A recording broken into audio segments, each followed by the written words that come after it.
Whenever the government says, I'm from the government and I'm here to help, they're typically not. And I am talking about red, white, blue, purple, whatever the color they show up as. The only good government is one that is at a distance, allowing you to be able to continue to do the things you need to do on a daily basis, as opposed to mandating you do one thing or another.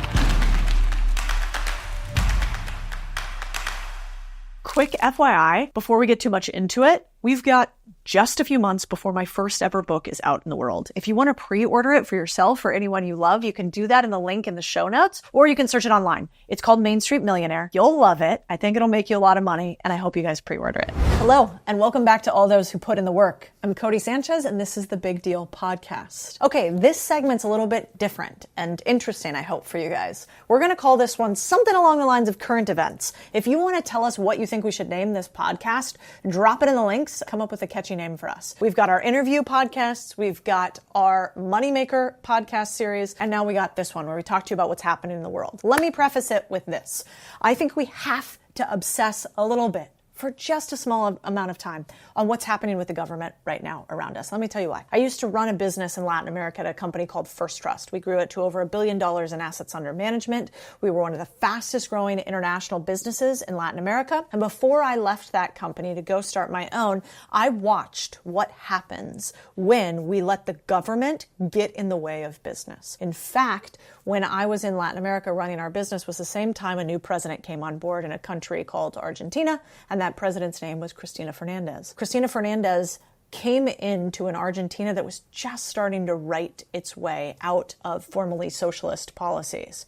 And Cristina Fernandez came in, and over the span of 3 to 6 months, she nationalized just about every business. She kicked people out of the country like me, who had financial companies where we were helping people who knew that the Argentinian dollar there at the time was really volatile. So even now, if you go to Argentina, you don't go to a bank to exchange your currency, you go to the black market because you get a much better rate, and oftentimes they run out of dollars in the banks in Argentina. And that is because they've had really poor management by the government. So my business was all around Latin America. And in the span of the night, Cristina Fernandez made my business illegal, which was just allowing them to invest in international exchange-traded funds, mutual funds, things we think of as normal, because she wanted to keep all the money in Argentina. She wanted to lock down all of production, and she wanted to own everything.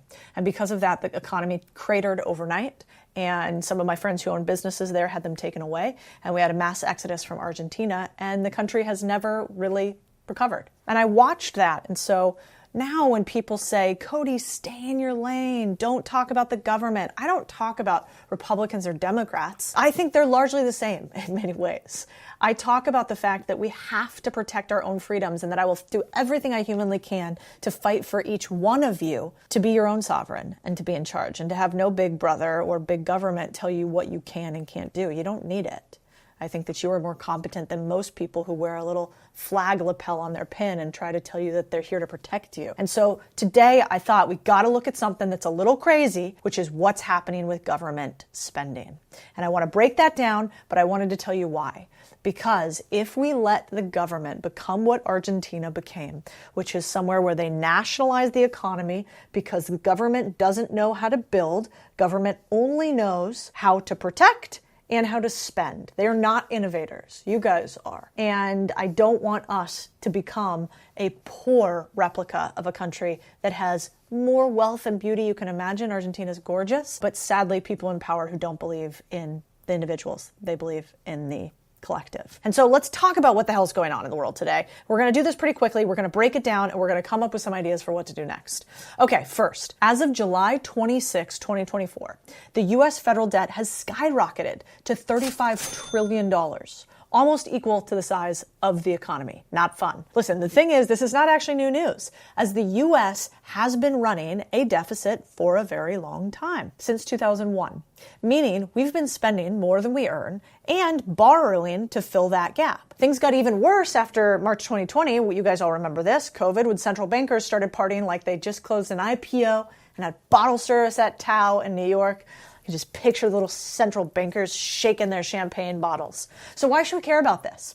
Well, economic ruin does not sound fun. And not to be dramatic, but this debt could lead to a budget crisis, higher interest rates, and economic instability. And so I think we got to really understand it. Because more than that, long term, it could hurt America's standing in the world, which candidly, we can't afford right now.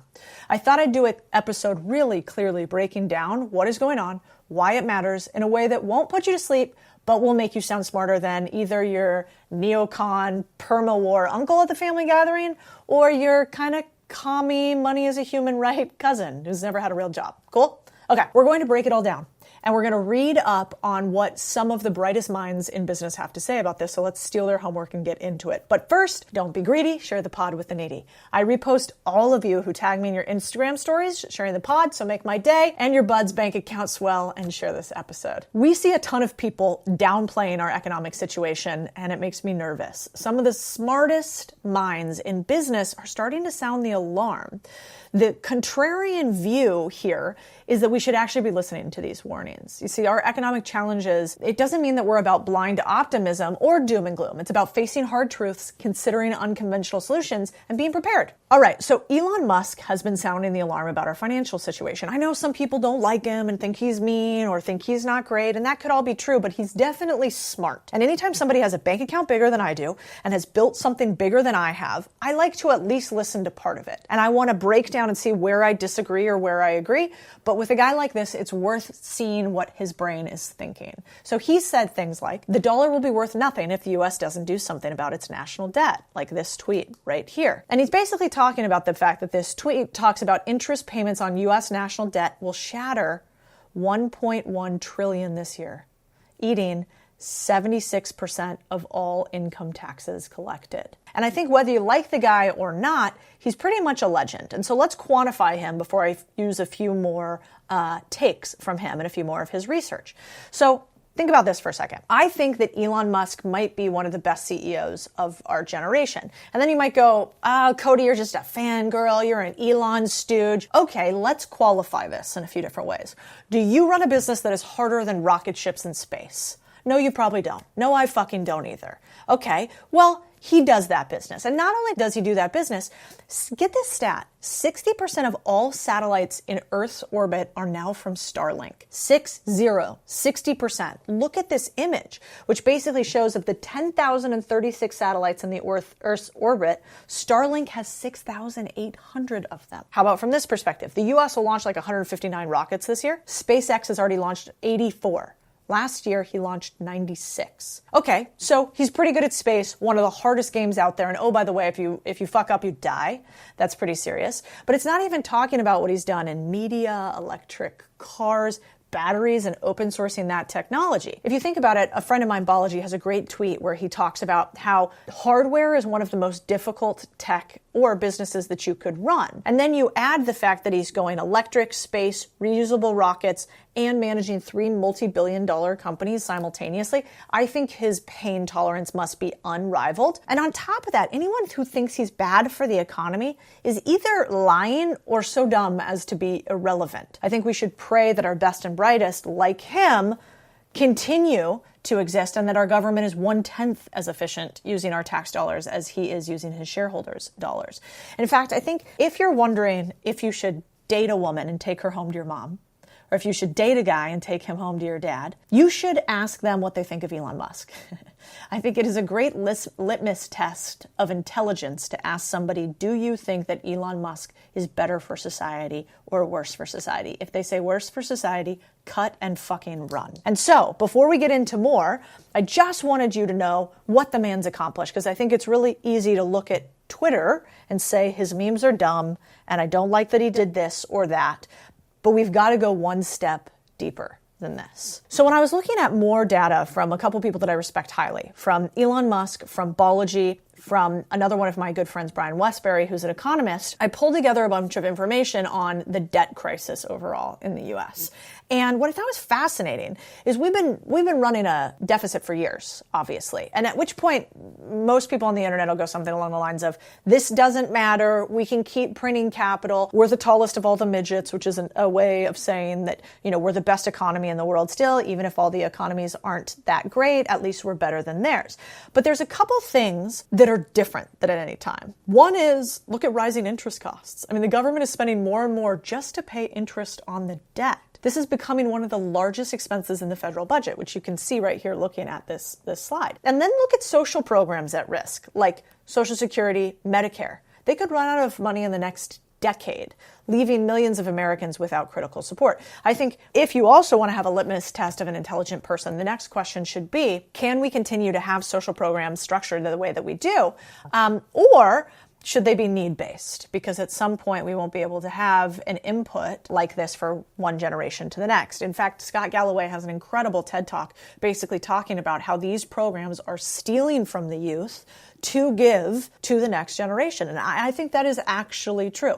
I think if you are a mom, a dad, a grandma, a grandpa, and you look at this data and you don't think that you are stealing from the youth to pay for your generation, you're not looking at the math very clearly. Now, the problem is that the government can't seem to do anything about this. Lawmakers don't want to fix it. It's very unpopular. But why?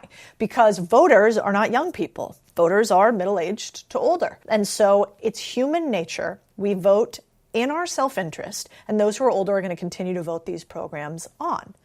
And, I think there's a really interesting post out there by Balaji. He basically talks about the true state of the financial situation in the U.S. and talks a lot about debt, borrowing, and the value of the dollar. What's interesting, I'm going to break down 3 of these graphs. So the first one, we basically see how when the government puts a program in place, they rarely pull it back. This is important to know. It happened during TARP, that's the Asset Relief Program, which happened in 2008, post-financial crisis. It happened on 9/11 with rolling out widespread ability to keep us safe, but also learn a lot about its citizenry. Never pulled that back as well. So in 2003, the Fed issued more emergency loans than during the 2008 financial crisis. Think about that for a second. If you look at this graph, you can see it's like, 5x more emergency loans in 2023 than 2008. If you guys weren't around in the workplace in 2008, it was bad. I was actually at Goldman in 2009, 2010, which was the worst part of the crisis. 2008 is when it started. You saw the first trickle from Lehman Brothers, and like a game of dominoes, you basically saw one bank fall after bank fall after bank fall. And in 2009 and 2010 is when Goldman really got it. And we had to go in front of the Senate and give a bunch of commentary about what had happened in the financial crisis. So what is scary to me is remembering what happened in 2008. If we are anywhere near that in 2023 to 2024, it's scary. If we are 4 to 5 times that by the federal government, I'm actually not sure how to quantify that. Then if we look at it from this level, all right, so emergency loans, not great. Maybe that's not that big of a deal. Well, let's look at borrowing levels. The U.S. is borrowing more now than during the COVID-19 pandemic, with interest rates around 5%. So during COVID-19, we were basically at 0% interest rates. Now we're at 5%. You guys know what that feels like. Have you tried to go get a house lately? Have you looked at the difference in interest rates for the mortgage you could afford 2 or 3 years ago versus now? That is what's happening in the government at scale. This graph is basically showing you, oh my gosh, we are issuing trillions of dollars in bonds. And oh, by the way, we're paying really high interest payments to do it. The next graph is basically showing you interest payments on the national debt that we have. And what's crazy is for the first time ever, we have net interest. So just us paying our interest payments. It's like you having a credit card that instead of you paying off the amount every month, you just pay the interest that you accumulate. That fat debt is still sitting there on your credit card. And on top of it, you're barely making interest payments. Well, for the first time ever, our net interest payments in the US, we pay more towards those than we do our national defense, which is scary in a world in which China's China and we have what's happening in the Middle East, and we have what's happening in Russia. Then we got a trifecta, in case you guys aren't ready to slit your wrists already, which is the dollar devaluation. So the dollar's lost 25% of its value in just 4 years. 25 cents of every dollar that you own, you have lost because of devaluation of our dollar over the last 4 years. If you were to go back to the 70s, we're talking about losing almost 75% of $1 in just that amount of time. Then, interestingly enough, who owns most treasuries, or the way that we fund our economy? Who is our mom and dad funding our bills? Well, that's China in a lot of ways. China holds more treasury securities than anybody else, but Rutro, since about 2010 when they peaked, 2014 when they peaked again, they are now back to almost historical lows of how much they own of treasuries. So China doesn't want to be our buddy and stabilize our economy anymore. So I talk a lot about business buying and I get a lot of questions about it.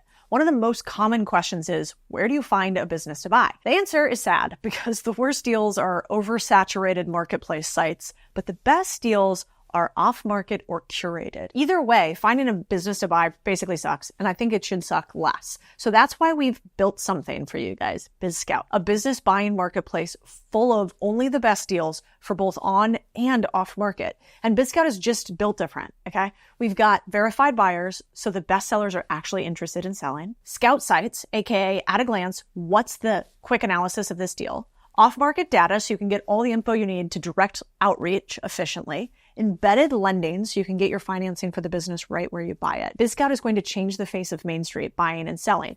Probably not immediately. We have a lot more work to do, but I want you guys to be part of it, to be part of the buyers and builders in this next round. So you guys are one of the first to hear. Go to bizscout.com and check it out.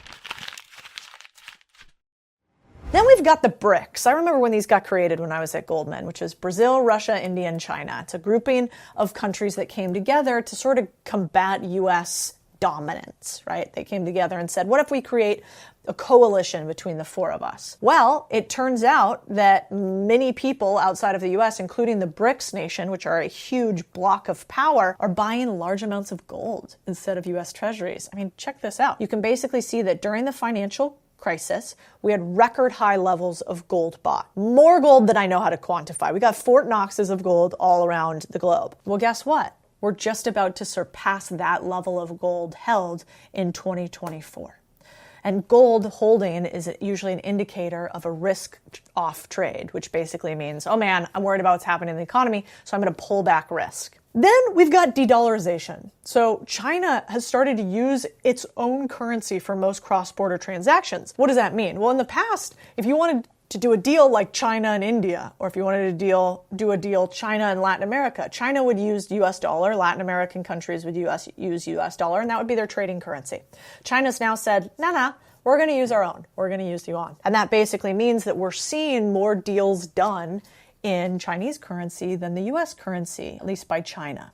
And that's not great because that decreases the amount of liquidity and usage of our own currency, which we don't want. Then we made another kind of series of dumb decisions. We had a sanction on Russia and Europe that we thought was going to hurt Russia, but actually ended up hurting Europe more. So we said, no natural gas, no energy for you, Europe. We're going to shut you off from Russia because Russia really needs your cash. Turned out not to be the case. The other problem with this, it's like a little highbrow to understand, is like, imagine we used to use the dollar. You were supposed to use the dollar as a government. You were supposed to say, we do not politicize our usage of the dollar. You just go out and for anybody who wants to use the dollar, trade it back and forth amongst people, go off and prosper. Well, the second that you start politicizing the dollar, which means saying, hey, we are going to use sanctions on Russia. We are going to tell them they can't trade in USD. Well, what happens? They start using other currencies and going to other providers, and that's what's happened in Russia. Then the other thing that's a little scary is from a peacetime perspective, usually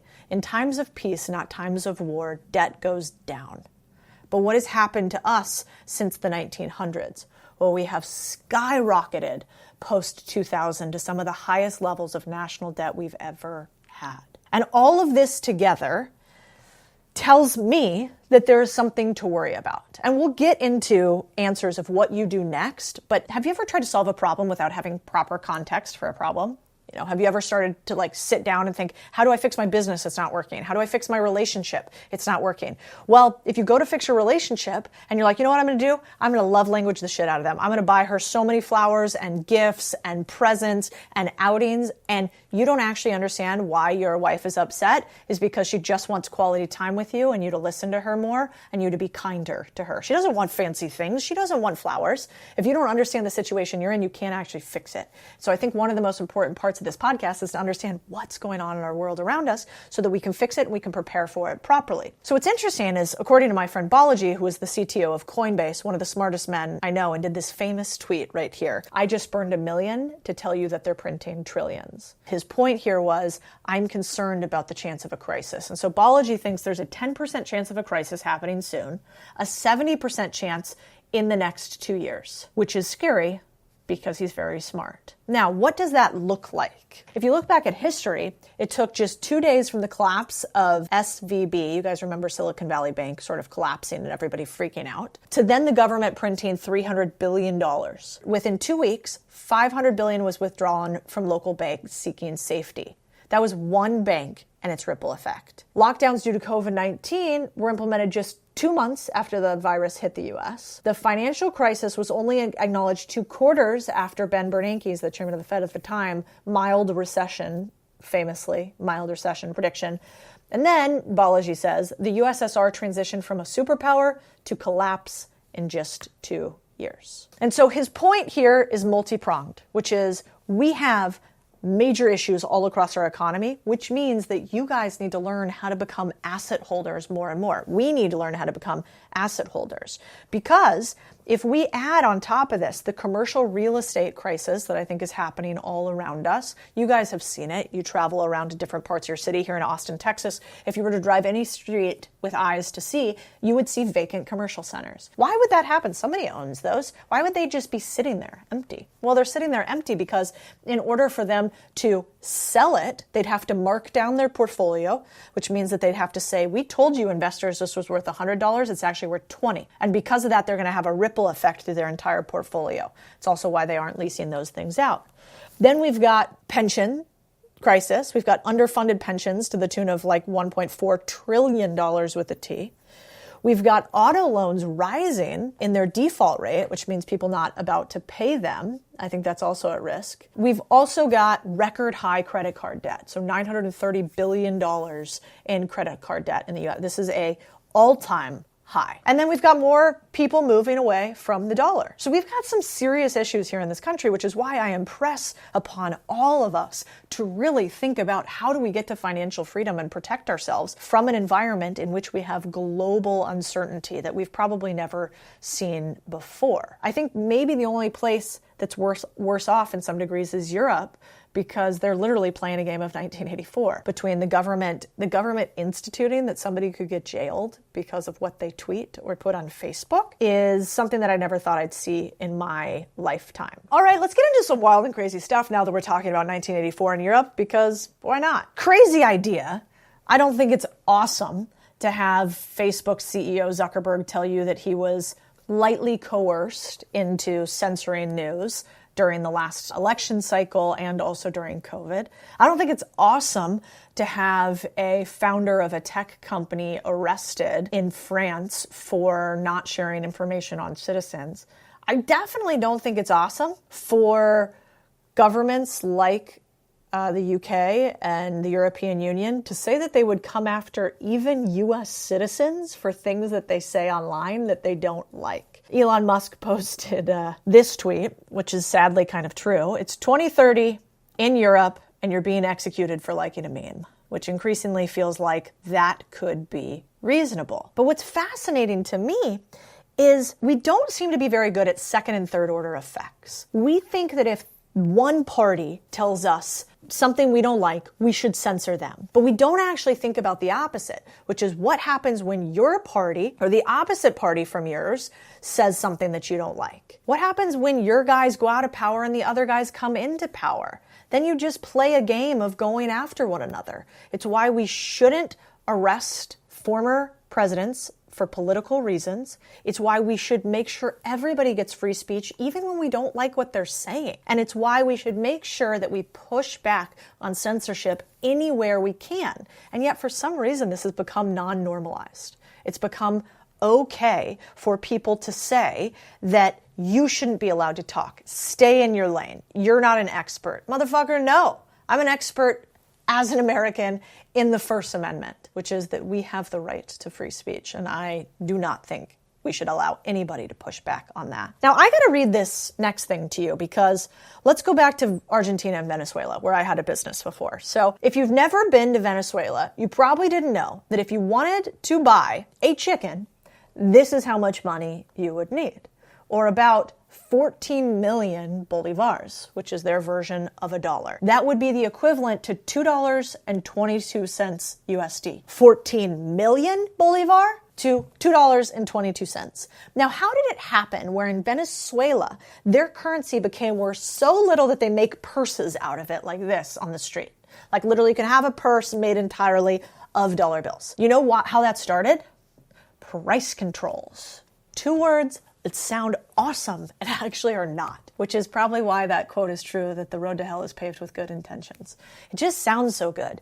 I go to the grocery store and I see the prices of groceries today and I get pissed. I'm like, why do I have to pay $20 for this fancy organic XYZ? The problem is that we don't want the government to set anything. And let me explain and I'm not going after one candidate or another. I won't even say who said this idea about price controls. All I will say is, if you want a masterclass in price controls, go look at Venezuela and Argentina and see how it worked out for them. Spoiler, not great. So I want to read you a tweet from a friend of mine. We should just listen to what he has to say about it. This is a friend of mine, Robert, who is the CFO of a company. He's saying people need to stop overreacting about X's plan to reduce food inflation, as it would lead to communism, mass starvation, and the end of America. He's like, come on, I worked in M&A in the food industry. Here's a step-by-step summary of what would actually happen. Step 1, the government announces that grocery retailers aren't allowed to raise prices. Grocery stores, which operate on 1 to 2 net margins, can't survive if their suppliers raise prices. So the government announces that food producers, next line, also aren't allowed to raise prices. Okay, well, not all grocery stores are created equal, so stores in lower income areas make less money than high income ones, right? Because these aren't able to cover their overhead, grocery chains start to shut down. So that means we have food deserts in rural areas, in low income urban areas. That becomes even worse. Meanwhile, margins for food producers going down. Their primary costs, ingredients, energy, and labor, aren't fixed, and they have shrinking profits. So, number 5, grocery stores, which have finite shelf space, start to repurpose their stores, those that didn't have to shut down, to sell more non-price controlled items. So your local Kroger or Safeway starts to look and feel more like a Walmart. Food producers then stop making products with lower margins. No eggs or milk or bread because they can't make any money on it, so their businesses are starting to die. So then they compete on things like payment terms and how long you can pay for something. Then small grocery chains start to shut down entirely, so whole chains, or they get sold to larger chains like Kroger. In addition, not being able to cover the fixed costs, a major reason is because they can't secure delivery of products due to producers prioritizing sales to larger customers and those that might stay in business because they have to float sometimes the customer payment. So the smaller food producers, which typically sell via distributors rather than right to the grocery stores, they go out of business because these producers have an additional step in their value chain. So they actually have higher costs because you're a smaller guy. As supply chains break down, lines start to form outside grocery stores every morning. Now, cities assign police officers to patrol store parking lots, and food producers draft contingency plans to assign armed escorts to delivery trucks. Step 10, the federal government announces a program to issue block grants for states to purchase and operate shuttered grocery stores, because government's here to help. The USDA also seizes closed down production facilities, because you're not allowed to close down. 11, the government announces that prices for all key food costs, corn, wheat, cattle, energy, are now fixed to stop profiteers, in air quotes, from gouging the now government-operated food industry. 12. Shockingly, the government struggles to operate one of the most complex industries on the planet. The entire food supply chain starts imploding. What happens next? Communism, mass starvation, and the end of America quickly ensue. Hey, wait a second. And you have to laugh at this slightly, except that it's a tale as old as time. I had a friend who ran, I kid you not, a distributor for Mercedes-Benz in Argentina. And when Cristina Fernandez came in and took over the government, they nationalized his business and they mandated he produced coffee. This motherfucker knew nothing about coffee, but they could export coffee. And she no longer wanted to allow imports of Mercedes-Benz. So what happened? He tried for a while before the business went under because he had no idea what he was doing. That is the problem with when we try to have the government as big brother taking care of anything. And this is where some people go, well, some price controls are great. And you're right. Some price controls are necessary so profiteers do not gouge the American public. Like, for instance, you could say, what about pharma? What about those fuckers in pharma just charging us $1 million for everything? And you'd be right in some ways. For instance, US drug prices are roughly 3x higher than prices anywhere else. And yet, we account for roughly a third, up to 60% of the revenue of US pharma companies. In some places, price controls are intelligent.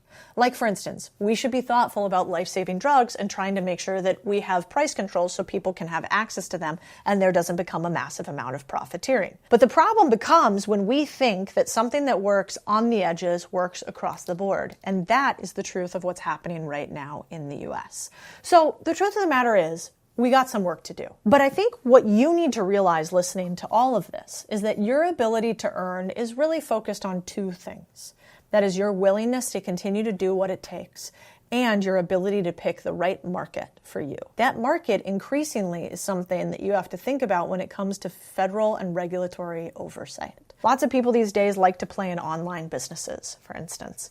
They like to play in businesses that seem a little bit sexier.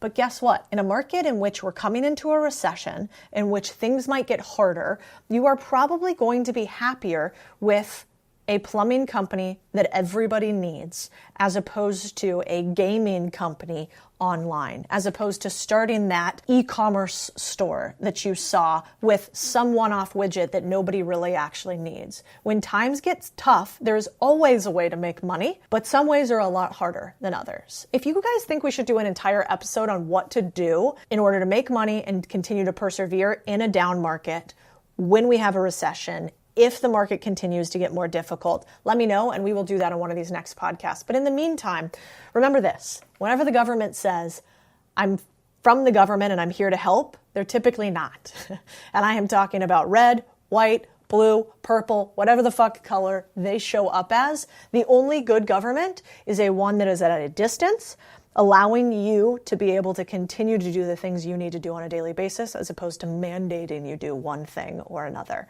And that is a hill I will die on. All right, if you guys thought this was useful and an interesting way to break down some of the stuff that we're talking about so you can be more intelligent in conversations where people want to get emotional about politics and economics as opposed to being rational about it, let me know in the comments. We're going to maybe do more of these current events because I think in a world so crazy, we've got to know what's going on so we know what's coming. See you next time.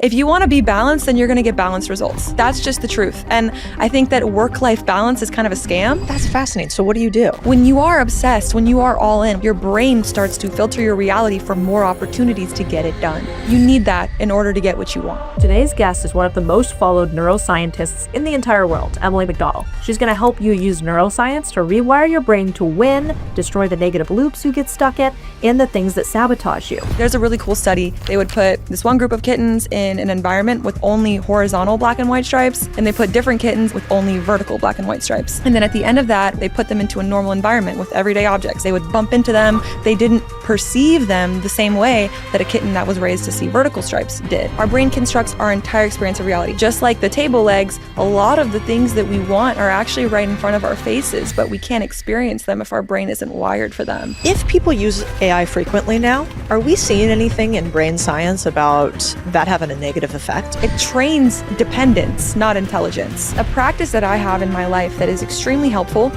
is... Let's talk about attractiveness.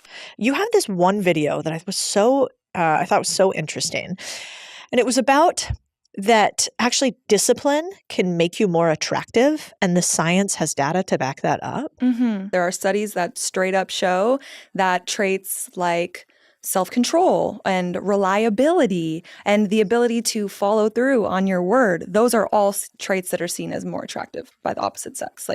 That's kind of obvious, right? Like, yes, when I'm looking at even a friend or a romantic partner, yeah, reliability is something that I value in someone. When we think about discipline, we think about forcing things and forcing yourself to do things. For me, I've never thought of discipline that way. I remember when I was in my PhD and my friend, we were at the grocery store and she has a mad sweet tooth. And she'd be like, I just don't get how you're so disciplined when it comes to your nutrition. And for me, it's never been about controlling myself. It's about looking out for future future Emily? Like, what would future Emily appreciate me do right now? Because nutrition plays a huge role in how I feel. Biologically, discipline is nervous system regulation.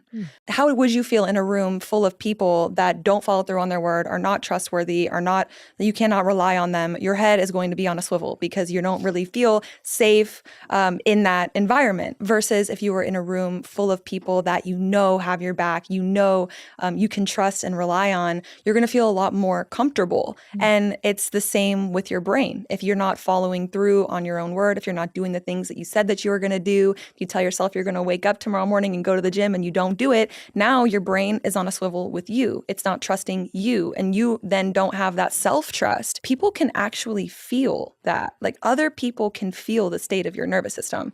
They were doing a study where they were recording one monkey's brain activity.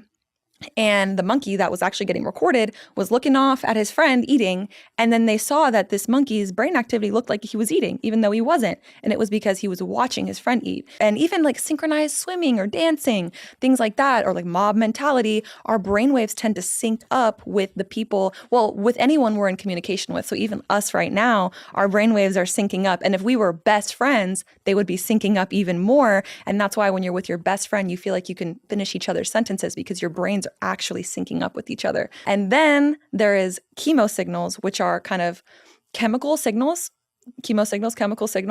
that leak through the air, especially when you're stressed. And they've done studies where they've had people watch a scary movie that stressed them out, and then they left the room, and then they had a group of people walk in and report how they felt in that room. But what they found was that you could actually feel those chemical signals that people leave behind. And so we can feel other people's states of their nervous system. So that's kind of the longer explanation for another reason why lack of discipline is unattractive, because you can kind of feel that lack of self-trust, that dysregulation.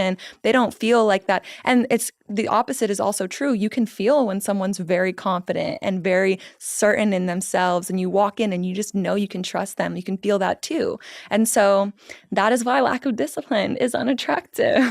So fast. There's so much to unpack there. But one of them that I've definitely felt, we moved into this office not too long ago. And we're looking for a new office. This isn't big enough anymore. And so I've been touring a bunch. And the weirdest thing, I went to this office. It was beautiful. I mean, like everything I wanted in an office, perfect for us. But the second I walked in it, I was like, oh, I feel weird about this place. Nobody was really in there because usually they clear you out before I bring in a team and sort of measure it and do whatever. And what I asked the real estate agent, I'm like, what's the deal with this one? And they're like, the startup's going under. And I was like, I can feel it. Mm-hmm. I can actually feel it. And, a lot of people on the internet, we live in Austin. So people in Austin would be like, well, that's because you're super empathetic or you've got crazy powers. And it's like, no. It's actually chemicals, probably stress, anxiety, a little sadness, a little fear. It bled out. Mm-hmm. And I could feel it in that office. Why is it so important that you choose the people that you spend the most amount of time with? Can you talk about brainwave synchronization? We have neurons in our brain, right? And they're kind of organized into these ensembles. And you can think of I used to be in orchestra when I was in middle school. So, there's different ensembles and there's like groups of 5 that'll play at a time, right? And so as you're thinking and communicating, you have these ensembles of activity kind of going off in your brain. And what it looks like is waves. So as their neuron groups are firing and there's different patterns firing, you kind of just start to record, and it looks like brain waves, right? It looks like waves. And so when you kind of record 2 people in communication with each other, you start to see these brain waves sync up. This has so many implications for your life and when people that you surround yourself with. And, to me, it's one of the most important things is the people that we surround ourselves with. Like, I am a huge supporter of cut them off, make them feel it. I'm very swift with the scissors. I've always said that. And I've also say you don't have to cut people off. You can love them from afar. Because I have a lot of people come to me and they're like, but I can't. And, you can love people from afar. And if they're not serving you, if the relationship isn't serving you, it's really important because you can block your blessings, block opportunities, block the job or the relationship. And I think a relationship is the simplest example because if you're in a relationship with someone that's not serving your best self or your best reality that you want to live, then you're not going to be able to get into a relationship with someone even better. And if you did, then you'd be cheating, right? And so it's kind of like the simplest example. But this happens with the content that we consume too, not just people in our, physical reality, but people in our virtual reality as well. And, you can feel this when you're scrolling on social media and how you feel afterward, which is why it's really important to not just curate your friend groups, but also curate your feed. That's such a good point. I mean, in the age of AI, I'm kind of obsessed with that. That's why I'm so excited you're here today, because I feel like we have to become sort of superhuman in order to combat this, technological superhuman that is coming into our existence. And one of the only ways to change your brain is first to have awareness on it, right? And so that like awareness that you have, that you talk about, where if I know, for instance, when I'm on X, I find it stimulating. It's more sophisticated in some ways, lots of interesting things happening. But immediately when I get off there, I feel terrible. Whereas I've curated my Instagram, I'm a little happy little clam on there. I got you, I got some animals on there. I've got business advice. I'm great. And so it's really interesting. And I think I didn't realize how much taking in that negativity from places like an X actually even affects me. And I'm a little bit older and maybe, I'm not on social that much. So I was wondering, you've had shown some science previously about complaining and if complaining actually hurts your brain. Yeah. So complaining first thing I want to say also kind of from the social media point that you were saying is that there is also something called automatic goal contagion where we subconsciously pick up on the goals or the focus of others without even realizing it. So is that like a subset of mimetic desire, but this is the neuroscience behind it? Yeah, sort of. And then that's kind of where that feeling of like unfulfillment comes from, where we just don't feel fulfilled because we're chasing someone else's dreams, someone else's desires, and they're not aligned with our own values. And then we might not achieve it. And even if we do, then we're not feeling the fulfillment that we thought we would feel because it wasn't our goal to begin with. Yeah. So that's another thing. But back to the complaining piece. Yes. So neuroscience shows that complaining, judging, criticizing, it can actually change your brain. And for multiple reasons. I mean, the first is that it leads to stress, right? When you're complaining, you're also activating neuroplasticity. So you're training negative thought patterns and you are training your brain to look for more things to complain about. So you're kind of also entering into this cycle where you're just going to continue to look for more things to complain about and feel even worse. And then your brain's going to filter for your reality for more things. But then there's also the other component where this kind of stress where you're always negative thoughts in general, not just complaining, judging, criticizing, but negative thoughts in general, they lead to this stress that actually can shrink your prefrontal cortex. And then the prefrontal cortex is kind of the boss of your brain. It's what makes us human. Also, research shows that there's no form of venting or complaining that is positive unless you reevaluate and kind of tell a new story at the end, like you reappraise the situation at the end of the venting session. So there's no amount of people are like, oh, but I just need to get it out. Sure, okay, but when you're done getting it out, you have to tell a new story. You have to kind of reappraise the situation. If you just complain and then leave it at the complaint, you're actually only training your brain to look for more things to complain about. That's fascinating. So what do you do? What does that look like? If I'm like, listen, Kyle, real nightmare at work, terrible at his job filming us, barely going to make it every time, blah, blah, blah. And then what? And then I go, but he's got great dad jokes. So you could do it that way. Or you could be like, okay, if that's the truth, then what are you going to do about it? So it could be action-based? Right. It doesn't have to just be a Pollyanna sandwich. It doesn't have to be like, oh, I'm just going to think positive and tell a new story. It can be, okay, then what are you going to do to change it? Interesting. So every time you complain, do you catch yourself and then say, all right, but what are we going to do about it? Yeah, I think one question that I like to ask myself is, am I reinforcing my current reality or creating a new one? Because we're always doing one or the other. And when you think of it from the neuroscience standpoint, right, like with every thought, with every action, with every behavior, we are either activating the same old pathways we've always activated in our brain, or we're activating new pathways in our brains. And when we activate new pathways, now we're changing our brain, and our brain is what constructs our entire experience of reality. And yeah, I mean, there's been times when I'm standing in the kitchen and I'm either stressed or being negative or complaining. And I have a vivid memory of the first time I ever used this on myself. And I was walking through the kitchen and I was like, wait, Are you you're reinforcing your current reality right now? And I was like, damn it. Okay. Like, what do I want to do? And sometimes it is just kind of changing my train of thought because there's nothing that I can really do. And a lot of times we're just thinking negatively, and not every feeling has a deep meaning. Like, not every feeling has a deep meaning. Sometimes we're just tired, stressed, or hungry. Need a walk. Yeah. Vitamin D Yeah. deprived. Like, when you're tired, stressed, or hungry, your prefrontal cortex can't really do its job to the best of its ability.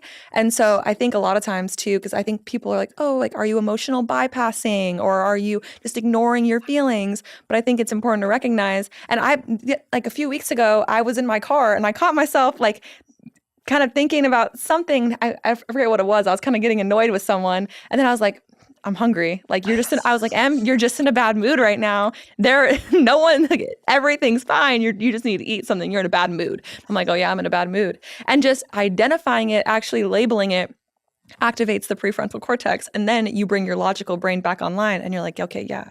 And that doesn't mean I need to change the bad mood, but it's just like, you should stop thinking about important things right now because you're not in the place to be doing that. It's so good. My friend and I, a long time ago, when we started hearing ourselves kind of cycle like that, we now just send each other a Snickers meme. Because it's like, remember that commercial? It's like, grab a Snickers. And I'm like, bitch, you need a Snickers. Yeah. And so anything you can do to have that like little moment of pattern break or pattern interrupt is so helpful. Yeah. Because your brain's also really powerful. So I give it some credit. I'm like, I don't know if I'm going to be able to fight you right now, but I think it's Snickers. I like to ask myself, like, what would the version of me who has it all do right now? Like, if I had everything I ever wanted, what would I do right now? And I think that's where I maybe am a little different from a lot of the discipline,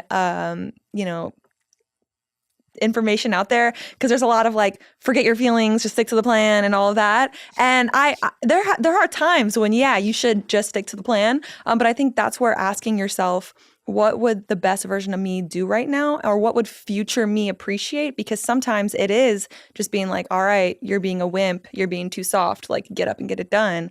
But then there are other times when it's like, actually, you'll be able to get a lot more done tomorrow or later today if you do rest for a second or go for that workout or go for that hike, because you'll be recharging yourself and then you'll be able to do better later. You know, I was really good friends with this guy who was former CIA. And I remember he told me, I was like, how could you figure out if somebody's lying to you or not? And he said, there's a really easy recipe for this. He's like, first of all, you never get them in the beginning of the day. You always catch them towards the end of the day. You don't catch them after a coffee. You catch them with a wine. You catch them after something is hard and tiring and intense, because if they just have had a super long day and they're super beat up, it is so much easier to slip. And he's like, so if that's true for a CIA guy who's trying to find a lie, imagine how we are with big decisions at the end of the day.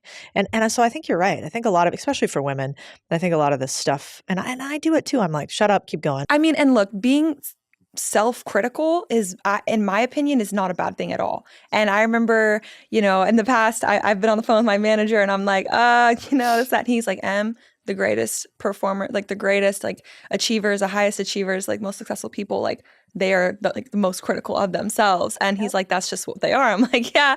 And it is true. And I think that being critical of yourself and evaluating yourself is not a bad thing at all. I think it turns bad when it starts to drain our energy and when it starts to defeat us and discourage us. And that's kind of the line that I like to draw is, am I criticizing myself? Am I kind of evaluating myself so that I can grow? Or am I actually just depleting my energy? And that's where the line needs to, or discouraging myself. That's where the line needs to be drawn. And it's for the same reasons of, complaining, judging, criticizing other people, except when you're doing it to yourself, now you're also kind of destroying your belief in yourself. And science shows just again and again that belief in yourself and, believing in yourself and your abilities improves your performance. It gets you closer to achieving your goals. There are so many studies that show that. There are studies that show that it's even more important than talent or intelligence. And so your self-talk is so, so, so important. And I mean, you flip it in the opposite direction.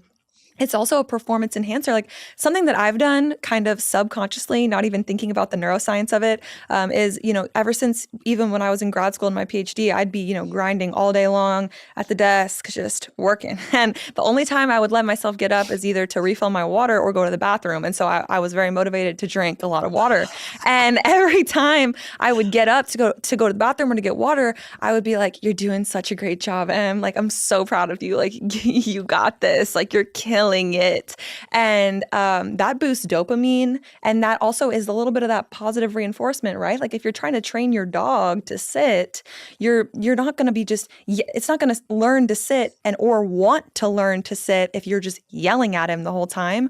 But if you're giving him that positive like reinforcement and telling him, hey, yeah, you're doing a great job, he's going to have a lot more fun doing it. And actually having fun and enjoying the process actually does improve learning and improve the speed at which you can learn it. And it makes it more enjoyable, makes the journey more enjoyable. And that's what life is. It is the journey. And so, yeah, I think it's important for a lot more than just, your brain. It's important for your performance as well. Are there studies that show that we actually get more out of others when we do positive reinforcement as opposed to negative reinforcement in the brain? Yes, especially, I'm thinking specifically about relationships and especially like men and women in relationships. You're actually more likely to get what you want out of the other person if you kind of focus on the thing that you are wanting and almost priming them to like think, feel, or behave in the way that you want. So rather than just being like, oh, like you never do this for me, be like, I love it when you do this. And that actually makes them more motivated to make you feel that positive way because we want to make each other feel good. And so it motivates us to treat other people in that way and kind of almost fit that mold for the identity that we want to have basically in the relationship. And so we're kind of priming them to fit into that mold of who we would like them to be. And so, yeah, that's specifically in relationships, but absolutely. And I'm sure you've noticed that in life when someone's just criticizing you, like, does that make you want to show up for that person or, be better? If anything, it makes me kind of just want to spite them. So, that's just me though. I have a little bit of a rebellious nature. I don't think that's just you. Some of the most successful people I know who also talk about their partnerships and how important they've been. Like I was talking like Dean Graziosi and his wife when he was on here and Tony Robbins. And they talk a lot about how one of the reasons their partnership is so strong is they actually never allow certain words to come into their equation about their partners, for instance. So like that saying of like the old ball and chain, like that, not in their vocabulary whatsoever. In fact, it's always pretty positive. Like, my wife, the mother of my children, my life partner, like these things that have like really durable meaning. And I always really responded well to that because this day and age, it's so much cooler to be like, oh, my husband's being such a pain this week, or he doesn't get it, or men, Yeah. And it's so easy to do that. Mm-hmm. And that's why actually there was one video I really liked of yours that was this is a little bit about pessimism versus optimism, but about how negativity can actually shorten your lifespan. Is that true? And I found one study that was wild. It was like a Harvard study that had 70,000 women, I think, and it was over like decades. And basically the study took these 70,000 women over, let's call it 20 or 30 years, and had some controls around, weight and socioeconomics and background and genetic disposition and age and ethnicity and whatever. But they took these couple control groups of women, and they screened them for pessimism versus negativity in the way that they communicated. And over this 30-year period, the women who were labeled as more optimistic, not pessimistic, they lived like 11 to 20% longer than the negative communicating women. Mm-hmm. And I thought that was fascinating. Yeah. Like just by us saying negative words, we could actually live less long. And I would assume that has something to do with the brain. Right. Well, so there's actually some interesting things beyond the brain. We can think about it from the brain perspective, of course. And, we're kind of getting into this theme here where, it all comes down to stress. And when we're negative and pessimistic, we are more stressed. And chronic stress ages us. It ages our brain. There's kind of another branch of research on loving kindness meditation, specifically in women as well, where they've shown that it actually can lengthen telomeres, which are kind of the endings of our chromosomes. And there is like a little bit of research in kind of a field looking into kind of like as we age, basically our telomeres and our chromosomes kind of shrink. And so if it's lengthening them, they're kind of thinking that that could be a mechanism by which we are lengthening our lifespan. And I've seen that specifically in women. And so I don't know if maybe there's kind of an enhanced effect of positive thinking and optimism in women versus men, or maybe they just haven't looked at it as much in men. But yeah, and so there's the neuroscience component of it, but then there's also the kind of like the chromosome and telomere component as well. Yeah. And loving kindness meditation is basically where you meditate and you sort of meditate with this vision of loving yourself and loving other people, like as you walk past them, and like you can do it live. I remember like Tim Ferriss, a friend of mine, explaining to me that like that changed his life when he did it. Is that right? Yeah, so it's a practice of you sit down and you imagine someone that you love. You start with someone that you love. That's the easiest. And you think, may you be happy, may you be healthy, like sending basically, like good vibes to them and love and joy and health to them. And then you bring up strangers and then you send that to kind of, or acquaintances, right? Acquaintances. And then you actually bring up somebody that you're not on good terms with, and you do it with that person as well. And that one, that's why you gradually get tougher. But it's a wonderful practice, and it's really beautiful. And when I do it, it brings tears to my eyes because of the love it activates. But I actually have kind of a fun little practice that I do. I actually will imagine myself sending beams of love through my eyes at random strangers. So I'll just be standing in the gym and like, if I'm like stretching or whatever, I'll just look around at random people and just like send beams of love at them. And it never fails to bring tears to my eyes. Like it always makes me. You're just crying in the gym. Yeah. You're like, I'm sitting here. No, I'm a little different. But it's cool though, and I think it kind of gets a little bit of that neuroscience also of you get what you give. Yeah. And and this is kind of another part of complaining, judging, criticizing other people, and thinking about what's wrong with other people. Like your brain has to simulate whatever trait it is that you're focused on, whether it is at other people or at yourself. Your brain has to simulate that trait in order to understand it fully. And so if I'm sitting here, sending beams of love at random strangers, my brain has to be focused on love. It has to be. There's no other way to do it. And then in that meditation, you kind of flip that emotion around on yourself, and you're just like, that's how it feels to be loved unconditionally. Because I think most people don't know how it feels to love ourselves unconditionally. We know how it feels to love others, but not necessarily ourselves. And that is an overwhelming feeling. But that one can be a little trickier. But the going out in public and just sending beams of love at strangers through your eyes, that one's a really good one. And if you're ever sad, or just go out there and do it. And also, you'll be raising your own energy. You'll feel really good. You'll feel more positive. And I've had just great things happen also in my life whenever I do that. Like I'll be walking down the street, waving, smiling at random strangers. And then, I'm like, oh, wow, it feels so good to like send love and joy to other people. And then I'll like open my email. I'm like, oh, new deal, come through, like that. So it's like when you raise your energy and you focus on the good, it's like more good starts to come. It's really funny because one of my favorite mentors told me pessimists sound smart and optimists make money. And I think it's so true. Yeah. It sounds so touchy-feely. And I'm a pretty spreadsheet girl. So like I'm in the math. But what I like about you is you bring the data to these things that a lot of people think are just too esoteric. They're like, whatever, you two beams of light. But one of my favorites is when I'm in the airport, which is one of the most annoying places to be for me. People don't walk fast enough. Like everything's not on time. There's loud noises. Like I'm like, I need to get in and out of here immediately.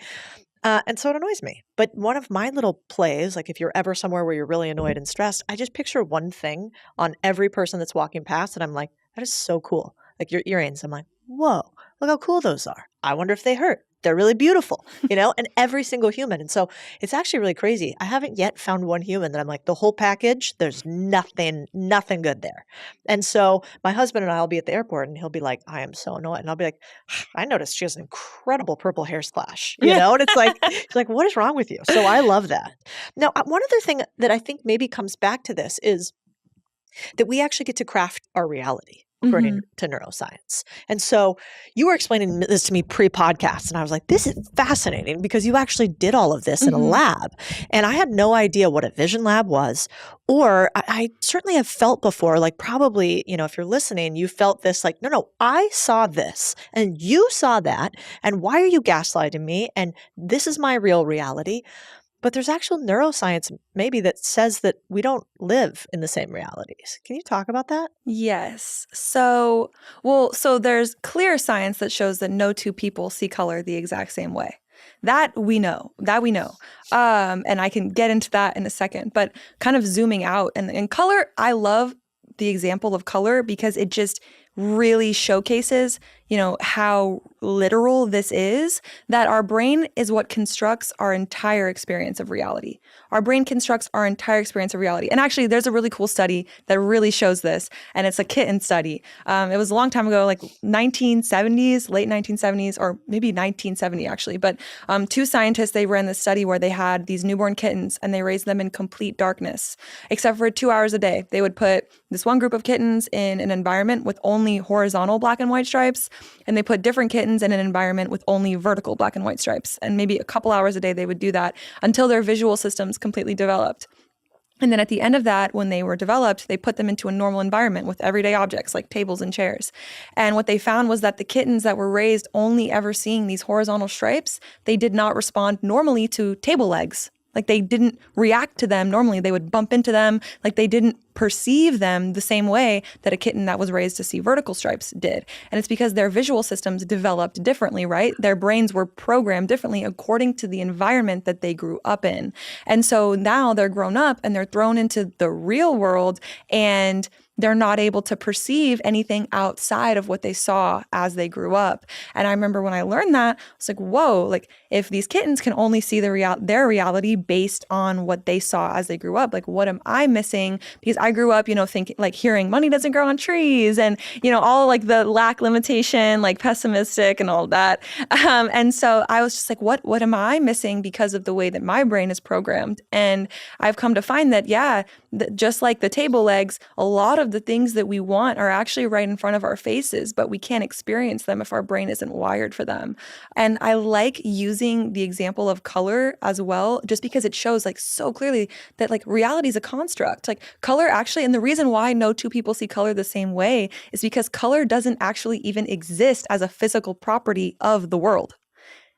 It's a construct made up by the brain in order for us to kind of decipher different wavelengths of light. The brain made up color so that we could know that, this chair is different from this table. And so it's interesting because that's just color, right? It's true for all of our senses. And it's I remember when I was on the phone with my grandma and I was telling her about this, she was like, that's terrifying. And I was like, no, Mammy. I'm like, no, Mammy, it's actually so cool and so empowering because that means that if our brain is constructing our entire experience of reality, you can change your brain to change the reality that you experience. And that's exactly what I did to myself. That's why I'm so passionate about sharing all of this is, I went from struggling so badly with ADHD and mental health issues, physical health issues, all these things. And then, studying neuroscience and epigenetics and all of these different things, I was like, whoa, let me get to work on my own brain.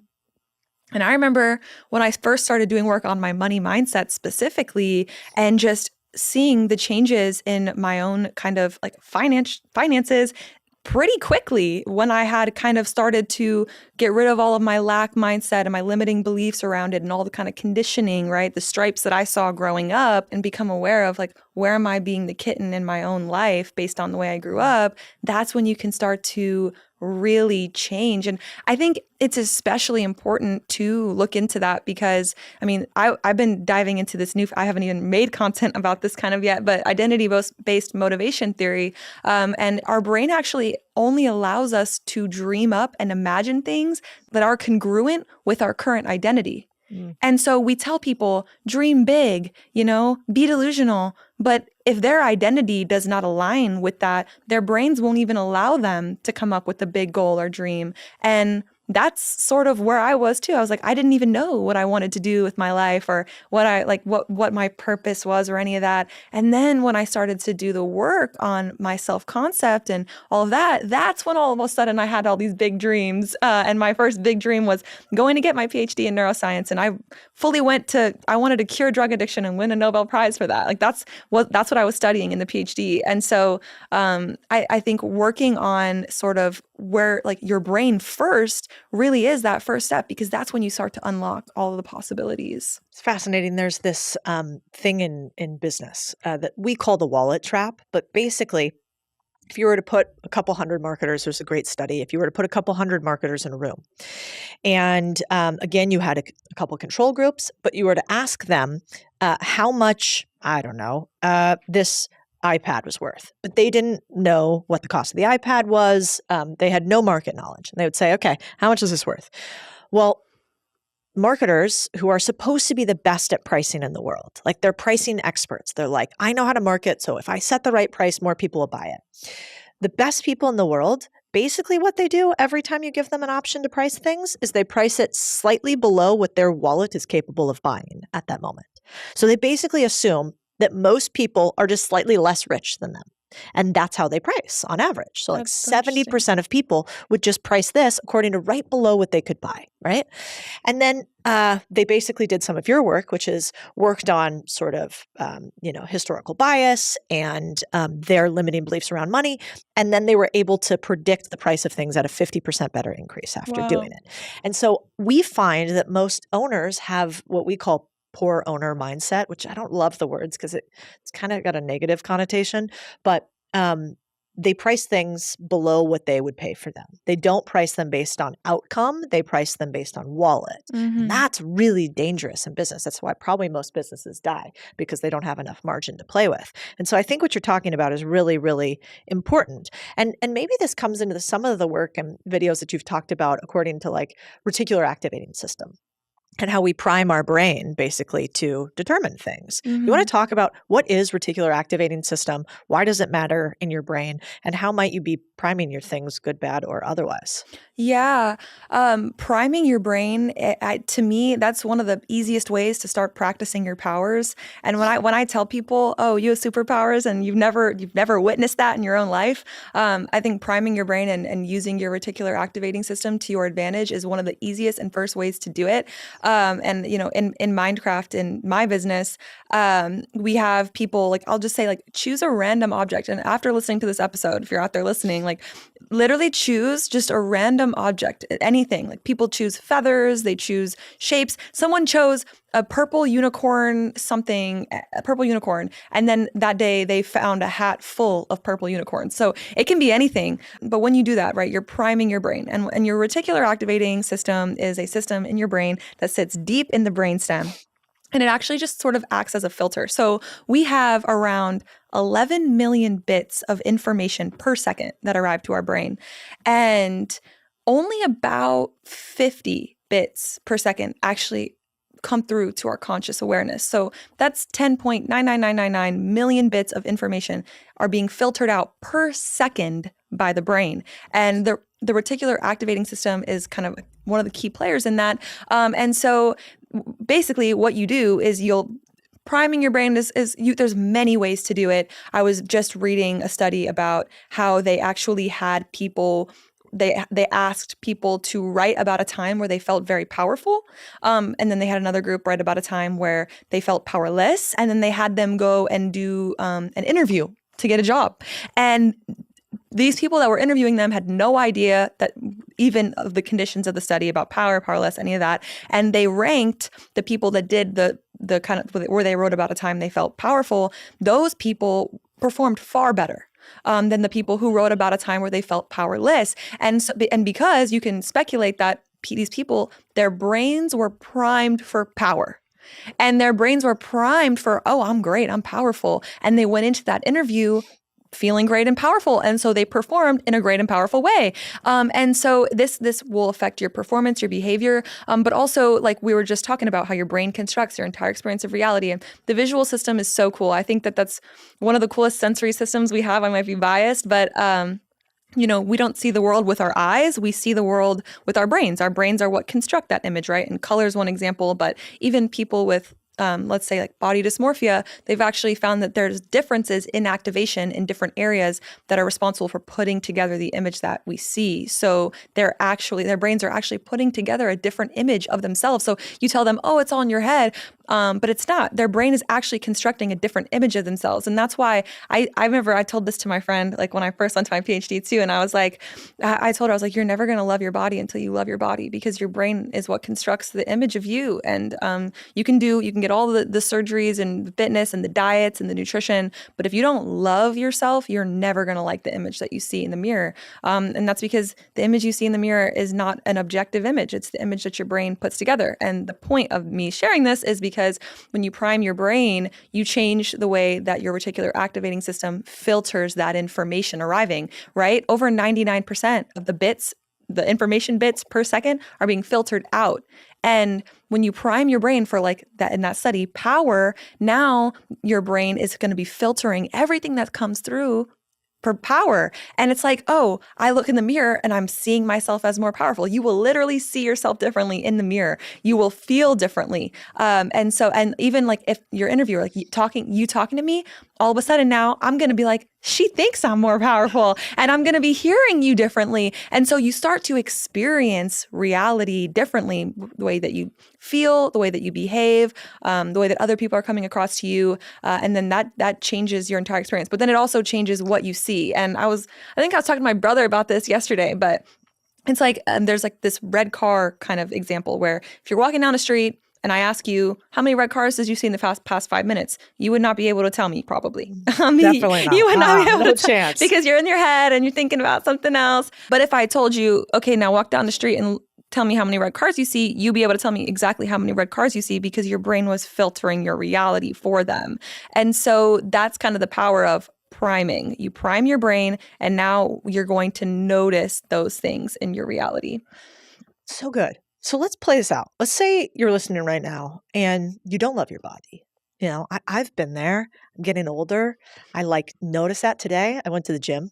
I usually go pretty early, but I went and ended at 8. And 8 o'clock is like this boxing class. And fucking those chicks are hot. Like everybody's like tan. They've got 6 packs. Like everything's perfect. They've gotten all the work done. I'm like, oh my God, you guys look great. Simultaneously, I'm like, I haven't gotten a tan in a minute. I'm not working on my fitness in that same way. So I have a minute almost every time where I'm like, oh man, I wish I looked like that. And I think that's part of a lot of women today. I'm sure there's levels to the game, right? If I say that to some people, they'll be like, Codie, you're crazy. Yeah. If I say that to a person who's like at a level I want to be, they might be like, well, you could do this and this and this, right? Levels. So what do you do when you hate your body, or when you hate a part of your body? Like, how do you as a neuroscientist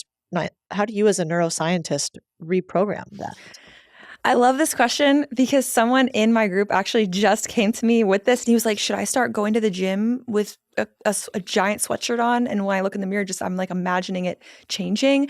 And I actually have, I think, a bit of a different approach when it comes to fitness. And I think I kind of have been manifesting and priming my brain and placeboing myself on accident without even realizing it. But I think, and you probably know about, I think I learned about this in a business course actually, which is that there's a minimum and a maximum to which we will allow ourselves to fluctuate between. And if you're trying to reach a level of fitness that you've never been at before, you kind of have to break through that top ceiling that you've ever been at before. And I think a lot of that comes with identity work. And I know for me personally, I was doing P90X in middle school. Like I've always been fit always. I've had abs literally my whole life. And it's just who I am, right? And as I say that, I'm like, yeah, exactly. That's who you are. And your brain works 100% of the time to keep you consistent with who you are. The first step is, shifting your identity to, I'm the type of person that I'm like those girls. Like you said, you want to be like those girls and you're like that then. Like that's the type of person that I am. And you just start identifying as that type of person. And now what kind of things do those girls do? They go to that boxing class. And so now it's asking yourself, like, what are the kind of activities and habits that women like that do? And it's that they're going to that boxing class. They're probably pretty serious about their nutrition too. They probably get their full 100 or whatever ounces of water a day. They're probably doing a lot of things, and that's just who they are. But when you start to identify as that version, then it's very simple to ask yourself, okay, how do women like that move? And then you just start moving like that. And then, you'll fluctuate as everyone does. And it's all about just giving yourself grace and bringing yourself back as frequently as possible. But then I think placebo effect is a real effect. Your brain triggers biological changes in your body. I think we've been talking about that with negative self-talk and criticism and hate and judgment. That triggers cortisol and all of that in your body, and that ages you. But you can do the opposite, where you look in the mirror. And I literally, we were snowed in Dallas this past weekend, and we went on like a family gym trip, and we all walked out, and we were in the car, and I was like, guys, we all just paid our hot tax. We're all skinny right now. And I'm in the car, I'm like, congratulations, everybody, you're skinny. And that's just the way that I think. Like I'm a very, I guess, just dramatically positive person, at least most of the time.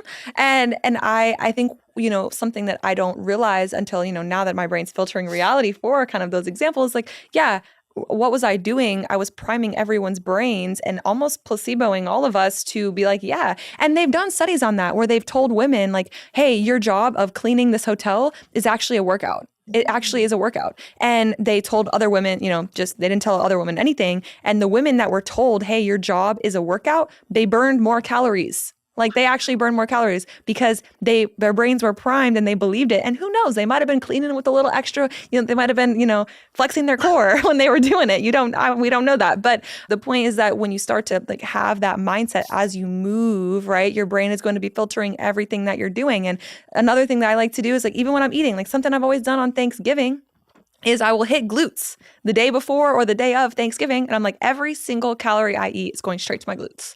And that's just the way that I think. And, is that accurate? Does it actually work that way? I have no idea. But I mean, in my mind, it does. And so I'm almost placeboing myself. And literally, one of my students in Minecraft, it was a couple weeks ago that he kind of came to me and he was like, how should I go about this? And I was like, you need to be eating with the mindset and placeboing yourself. And, that's an ancient practice of praying over your food, right? So just set intentions into your food. And then as you're working out, when you're looking in the mirror, every single rep, right? Mind-muscle connection is a real thing and it does improve your results. So have the mind-muscle connection, be like every single rep, it's like, yes, I'm building my muscles. And he came back 2 weeks later and he was like, I've literally seen a bigger difference in 2 weeks than I've seen in so long. And so that's sort of in a nutshell, way that I would start going about it. So good. Next time you see me, I'll be at the boxing class. I'll be Jersey tan. I heard some Jersey come out right there. I heard that. That was good. Well, I'm from upstate New York. So okay. A little upstate New York. Yeah, one of the things that has helped me is I just always try to set like one PR every time I go to the gym. Just one, and it could be little. Like last time I did 10 reps at this amount. Next time I'm going to do 11. But like every time to have some tiny forward progress. Hey, last time I was only here for 59 minutes. I'm going to be here for 60 minutes. Like have some personal progress, I think is so cool. I actually like, this is maybe to go the opposite side.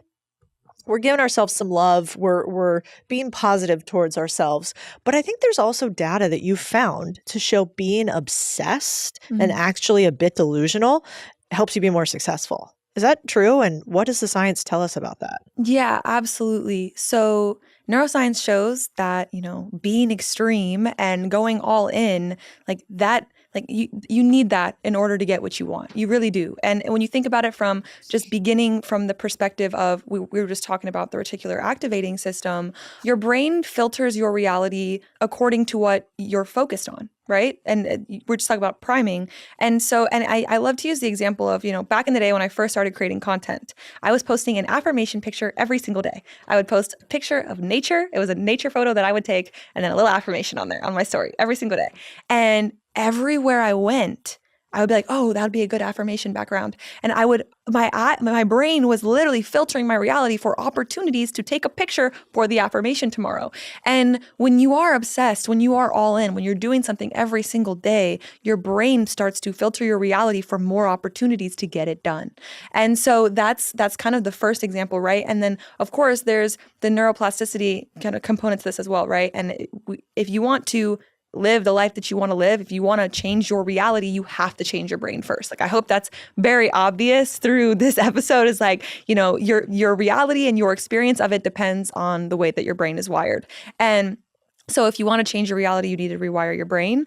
And the way that you do that is neuroplasticity. Neuroplasticity is the ability for your neurons to basically change and adapt. And that doesn't, that goes on, right? They've shown that now that you can do this, throughout your life, not only when you're a little kid. And so from when you are kind of extreme, obsessed, all in, neuroplasticity depends on repetition over time, and it's improved with kind of emotional intensity. And so when you are kind of like obsessed and devoted, I mean, the word obsessed can go different ways. It might trigger some people. But the way that I think about it is devotion to something, devoted to your purpose and your passion. And I think that, being an extreme about who you are, like, those are the people that make it. Like, those are the people who are extreme about being themselves and their goals, like, those are the people that make it. And it's because exactly like I was just saying, it changes your brain. It activates neuroplasticity to do that because you are focused on it all the time. You're strengthening those pathways for what you want. And then your brain is then filtering your reality for opportunities, people. Like, I might meet a person and be like, oh, that person, or an opportunity, or a person, or a place, a location, an object, whatever it is. And so I start filtering reality for it more. And then you start to get momentum, right? And it becomes your life. And so, yeah, that's sort of the neuroscience behind why kind of like being extreme and going all in. And I think that, I've talked about this before, and people will be like, oh, but what about balance? And I'm just, if you want to be balanced, then you're going to get balanced results. Like, that's just the truth. And I think that work-life balance is kind of a scam.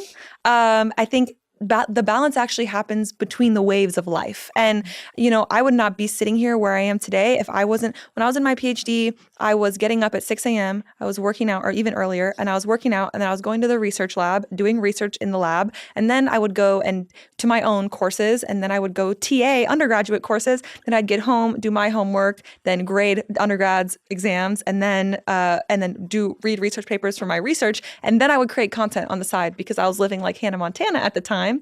And I was also a content creator by night. So there was no balance about that. Like, how often did I see my friends? How often was I? And I was not burnt out.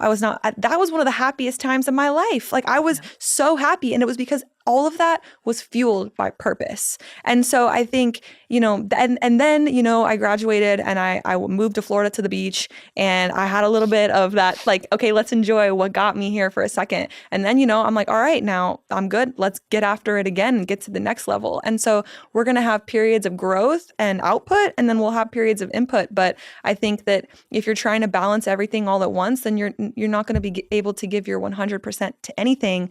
And I personally am going through that, like, currently with writing my book. It's like, you have to let some of the balls drop on the floor in order to give your 100% to anything. And I think that hearing that almost makes you be like, it's like a relief. Like, okay, like, I don't have to, like, you're talking about fitness. Like, if I'm focused on, like, the fitness is taking a back seat. Like, we don't have to be balanced with everything right now. Like, there can be things that I'm going to let drop on the floor for a little bit while I'm in the pursuit of something purposeful and meaningful to me. Yeah. Yeah. It's like, are you burnt out, or are you just spending too much time on things you don't really like to do with no reason why you're doing them? And I think half the time, people just don't have a why big enough. And if their why was bigger, they would actually be able to do the thing that they needed to do that was right in front of them. So I totally agree. It's kind of funny too. We teach people about buying businesses a lot. And I actually use in one of my slide decks the reticular activating system, because one of my favorite mentors, he said to me like this incredible line. He's like, imagine you're walking on a path and the path is littered with rocks. And he shows me a picture of a rock. It's a very ordinary looking rock. And I go, yeah, that's a rock. He goes, did you pick this rock up on your walk? I go, I don't know, probably not. Seems heavy.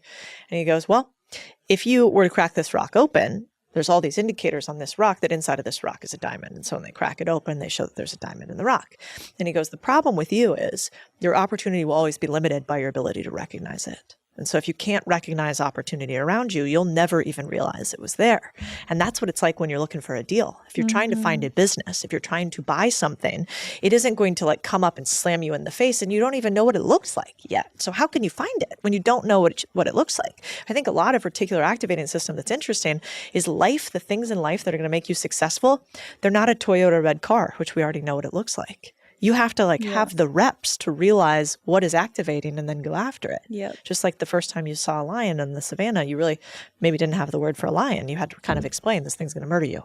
And so I think it's so important that people understand this rewiring of the brain, because you can change your entire perception about what's around you with everything from success in life to buying a business, which is the weirdest of things. Yeah, I was going to say, like, it's a perfect example because it's true for buying a business, but then also my mind immediately goes to relationships and people, and you're like, oh, like, how do you meet your soulmate? How do you attract the love of your life and all that? I mean, I dated like a scientist, and I had a very clear, with every person I dated, like, it was what I don't like and what I do like that I want to carry forward, that I want to add to my list of traits that I want in someone. And my fiance that I'm with now, like, he checks every single box on the list. And so what you're saying with the rock is like, how would I have known who I was looking for if I had not specifically described what that thing, who that person was? And I think a lot of, like, it's true for not just business, but so many different things in life, like the job that you want or the relationship that you want to be in. You need to be so clear about it. And exactly like you're saying, like, if you don't know what that looks like, then it could be right in front of your face and you won't even realize it. That's why it's so important, especially in this age where AI and everything is trying to distract us every 7 seconds.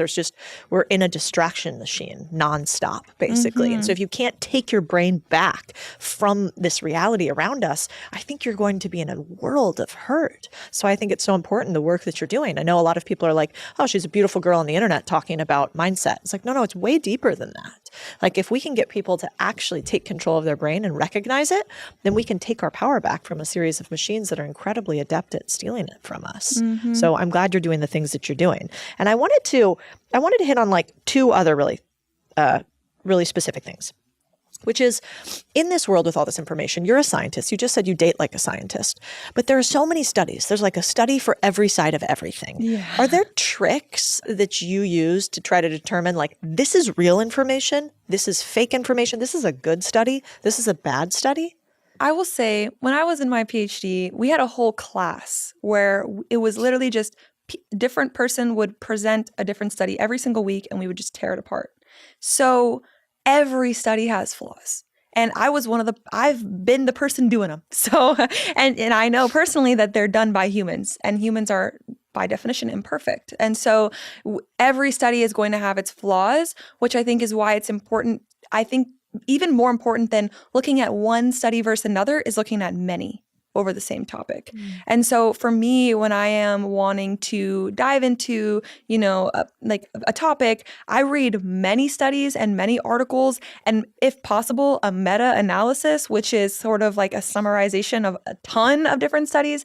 And I think that's the way that you can actually, and then there are journals that are, quote unquote, better than others. Like, if it's published in Nature Neuroscience, then it's probably pretty good. It's probably a pretty cool study. But then also there have been studies, like, there was this one study that we looked at that was in Nature Neuroscience that was a rat hide and go seek game. And so it's not so clear cut. I think sample size is extremely important. And so when you're reading a study and you want to know whether or not it's good, you can look at sample size. And if it has, few, like, less than, I don't want to give a specific number, but if there are few participants, then it's more like there are outliers in every single study. So I think it's important to look at studies with giant sample sizes. Those are better.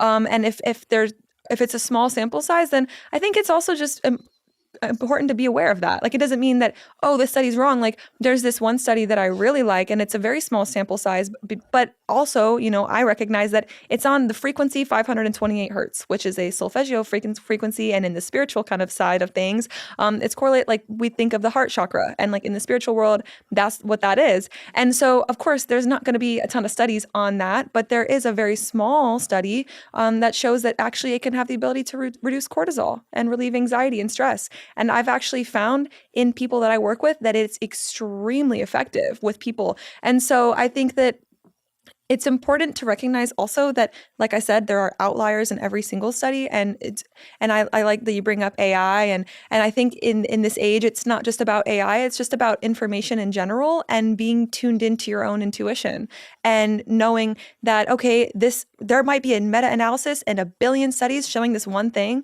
but actually my intuition is telling me this. And this other thing actually works for me better. And that's okay too. That doesn't mean that you might just not fall into this specific category. So I think being able to listen to your intuition and being in tune with yourself is one of the most powerful things that you can do.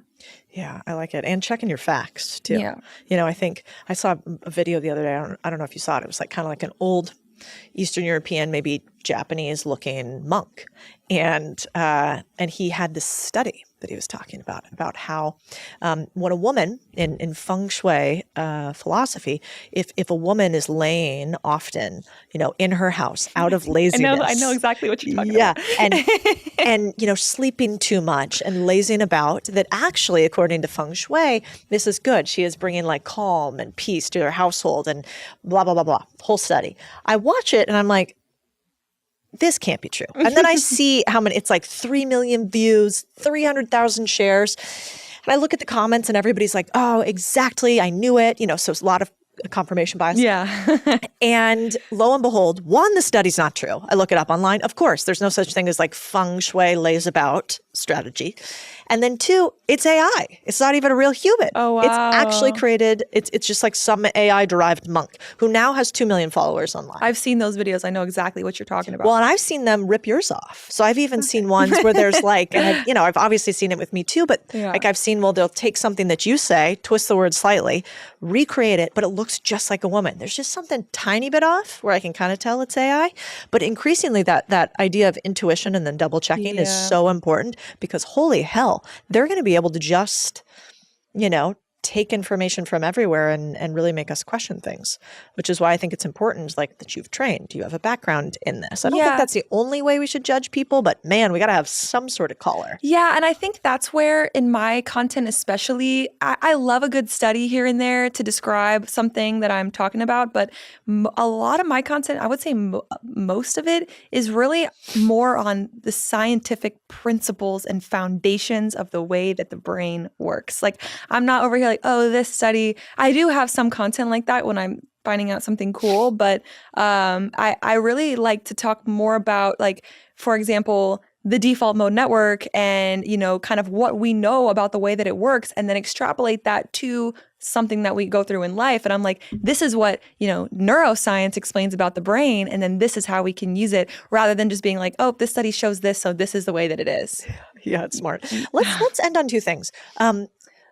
If people use AI frequently now, are we seeing anything in brain science about that having a negative effect on their brain? Are you tracking this at all? Yes. So there's a kind of, it's got to be recent, right? It's kind of new, but it's a study out of MIT that's shown that, okay, they had people use AI versus Google versus nothing to write essays. And what they found was that over time, it led people that used AI specifically, like less engagement in their brain, less activation, and overall less critical thinking. Yeah, it shows that over time, we have a decrease in critical thinking abilities. And I make that point specifically, and I like that study because I talked about on social media about, hey, AI is cooking our brains. And people were like, oh, but how is that different from Google? And it's a lot different, because when you're Googling something, you're having multiple sources come up and multiple results. And you have to read through those results and then come to your own consensus. That takes critical thinking ability and logical thought. And AI doesn't work like that. It's ask a question and here you go. This is it.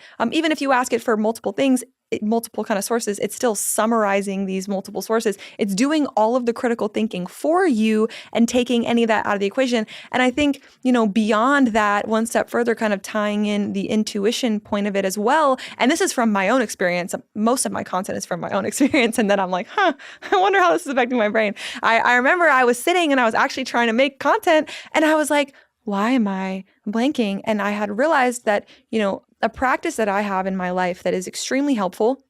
It's helpful for my creativity, for being in tune with myself, for, making content, but also just, being ordered in my own brain is talking to myself. Like I always, if I'm driving, if I'm going for a walk, I will straight up be like, how are we feeling?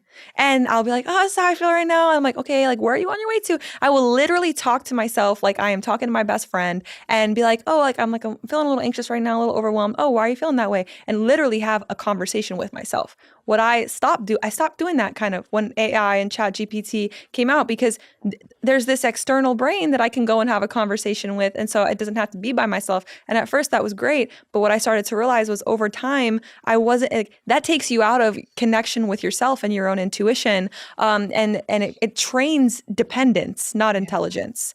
And so I stopped doing that. And I'm back on talking to myself when I realized that. Beams of light, talking to yourself, crying in the gym is how I'm picturing you now. It's incredible. That's literally me, like driving in the car. Like I'm like, oh yeah. And people definitely think I'm on the phone, but I'm not. And sometimes if I'm going for a walk, I'll put headphones in so people think I'm on the phone, but I'm fully just talking to myself.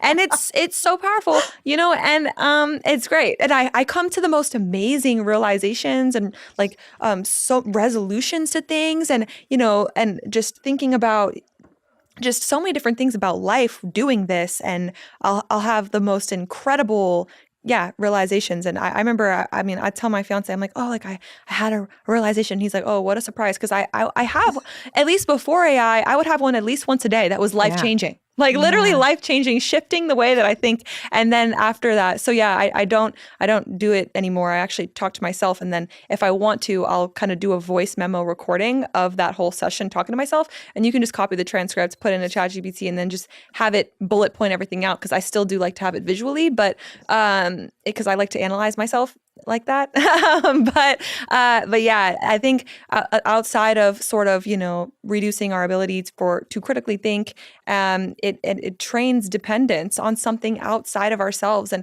something that I tell people in Minecraft all the time in my program is, all of the answers are within you. Like if you are in tune with yourself and your own intuition, like people will ask me, and there's no such thing as a dumb question, but people will ask me questions. And I'm like, why are you asking me that? Like that is a question for yourself. And that's a question that only you can answer. Like I can't sit here and tell you what to do. You need to do what's aligned with your own intuition. And I think with AI, we're almost training outsourcing ourselves. I think, I have a couple friends that have therapy apps, I guess, that are AI based. And I just can't get on board. I just can't. And even if they're talking back to you, I do think that, this idea of being able to work through your own thoughts, and then maybe you could go later to something and say, is there a historical precedence for this? What does this mean in my brain? Are there some ideas? But the idea that every time you're feeling something, you talk to a machine that is already pre-programmed to be relatively narcissistic and that it wants you. It basically is as my friend Arthur Brooks would call it, a dark triad narcissist, which is it wants attention because it is programmed for more use. That's how it makes more money, aka how the platforms make more money as you use it more. It's programmed to actually give you positive feedback because that increases your attention loop. And it's also programmed for confirmation bias because then you'll use it more. And so, I remember I was using Claude the other day and I'm a huge AI fan for building things. Building things, it's unparalleled. Nothing has ever existed like it. It will remove human monotony in a way that I don't think we're ever prepared. We're not prepared for it. But when it comes to critical thinking, I would never use it. I mean, I went to Claude the other day and it was when the Claude Code or Claude Cowork just came out, which is basically it's a way for you to code without actually coding. Yep. And so anyway, if anybody wasn't aware, and so I went in there and I started using it. I'd never used the thing before. I'd used Claude intermittently, so it couldn't be very trained on me personally. But I was asking for some sort of data on something in the business, like, hey, this is happening. I think it's this reason. We need to go deeper into, I don't know, lead capture, like whatever. We're not having the conversion that we want. Let's just pretend like that was it. And so it gives me this whole thing, and I ask it to look at a bunch of data. It gives me a bunch of data back and a lot of opinions. And I didn't ask it for opinions. I asked it for data. And the opinions were really fascinating. They were very strong. And at the end, and I said, like, give me like multiple different modes of this, lots of different pathways. Like, what do we think these things could be? And at the end, it literally gave me an opinion. And it was like, you need to stop planning and worrying about this so much and make a decision. Like, you're fully capable of this. And I was like, the fuck am I asking your opinion for? And then I was like, please cite your sources. I don't see any of the sources cited. Where are these from? And you're like, and it apologized. It was like, you're right. I'm sorry. I made those numbers up. And I screenshotted it. It was so ludicrous. I sent it to the CEO. I was like, the fuck is this? And he's like, we're working on it. You know? No, I mean, I've when I was fresh out the PhD and I was doing something, I remember I was talking to it about something about like one of the research projects. I think actually it was while I was in my PhD, and it straight up was wrong, and it will straight up answer incorrectly. And yeah, so I think when it comes to certain things, I mean, it's definitely like, it's not always correct and you need to double check it. But yeah, I think and I don't want to demonize it though, because like you said, it can be very helpful. Like I know like my business partner uses it a lot for different things, and it's great.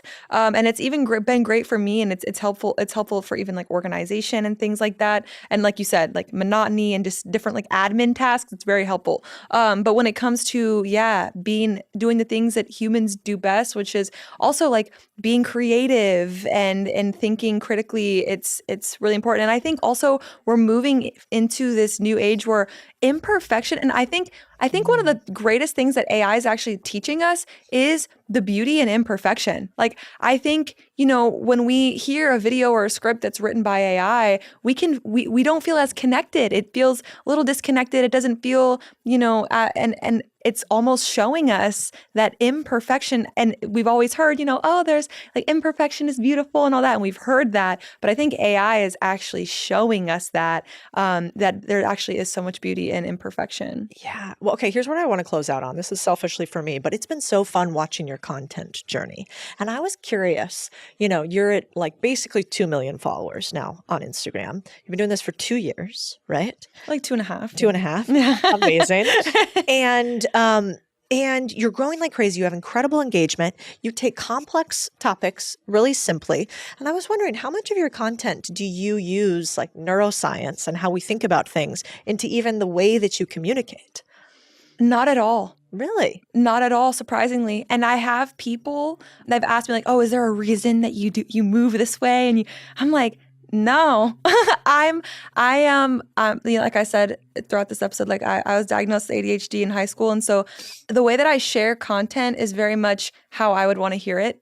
And that's just, I make it for me. Yeah. And I like my full-time assistant is my best friend since high school, and she loves my content too. And so if I have an idea or something cool that I learn, I will literally call her up and tell her about it. And the way that I tell her is the way that I make the video, because if I can make her understand it and keep her engaged, then I know it will work for the audience. And so for me, I've been kind of, people have asked like, oh, are you using like psychological? None of it at all. It's really just whatever I'm excited and lit up about. And I found that the content that does best is the content that I'm the most excited about. It's whenever I'm energized behind an idea, those are the ideas that do great. Like the extreme one, the one about the neuroscience, why I need to be extreme. Like I had just done a whole coaching call on that. And I got off the call and I was like, I didn't make a video about this. Didn't even really think it through, just recorded it. And then it hit like 12 million views. So yeah, there's no real kind of like psychological tricks behind them. It's a good roadmap. Yeah. Like the idea of you need to be excited about what you're creating. If you don't want it, nobody else probably will. Right. And I love testing it past another human. Yeah. And like having one human that you're talking to, as opposed to, you're talking to 2 million people. Well, that's kind of like this amorphous thing. Yeah. I think the type of people, and this is true for not just me content creating, but anyone having goals or in general, is definitely important the type of person that you run it by. Like my fiance, for example, there's been times where he's completely not on the same page. He's just, and I'll say it and he'll be like, I don't know about that. Like there was one video I wanted to create I call it my armpit video, but it's about, like your armpits don't stink because of sweat. They smell because there's bacteria that lives in your armpits that breaks down the sweat into smelly molecules. That's actually why. And knowing that for me personally, I have very sensitive skin, at least in my armpits. And so I've had to use like either special deodorant or just straight up hand sanitizer. And if you use hand sanitizer, it actually kills the bacteria on your skin, and then your sweat doesn't get broken down into those smelly chemicals, and you just straight up don't smell. And so I wanted to make a video about that. And he was like, why would you make a video about that? But that video like popped off and it did great. And I was like, because I'm excited about it. And I'm like, it's a little cool scientific fact. And so, yeah, I think I just say that because, there are people that you're going to tell your ideas to, your goals to, your dreams to, who are not going to get it. And that doesn't mean that it's not a good idea or a good goal. I think that's where And that doesn't even mean it's a bad person, right? Like this is straight up my fiance that we're talking about, and he loves me. And so, but my best friend, she's on the wave, right? Like she thinks about things the way that I do. She's very into, spirituality, neuroscience, manifestation, all of that. And so it's also, running it by someone who gets it. And I think it's also okay, right? That there are people that aren't going to get it too. That drives engagement. And so that's where, I think I was reading The Creative Act by Rick Rubin, and he was saying like the best art polarizes people. And if everybody, if everyone thinks it's beautiful, then you probably haven't gone far enough. And there's a quote that I love, and it's like, if everyone you tell your dreams to can understand them, then you're dreaming too small. And it all kind of goes hand in hand, right? And so it's actually like a great thing if people don't get it. It means that you're on the right track. So good. Yeah. If your parents understand what you do for a living, you're probably not thinking big enough. I love it. M on the Brain on all the socials. Is that right? Is it M on the Brain on YouTube too? Yep. Yeah. Yeah. Oh, well, on YouTube, it's mainly just my podcast, which is Planet M. That's what it is. Yeah. So I do have an M on the Brain YouTube channel. They're really old videos from when I first started out, which maybe you want to go and see the beginning of my journey. But yeah, it's if you want to like watch my podcast on YouTube, then it's Planet M. Yeah. That's amazing. And the business is Mindcraft. Dude. Thank you so much for coming on the podcast. This is amazing. Thank you for having me. I've had so much fun.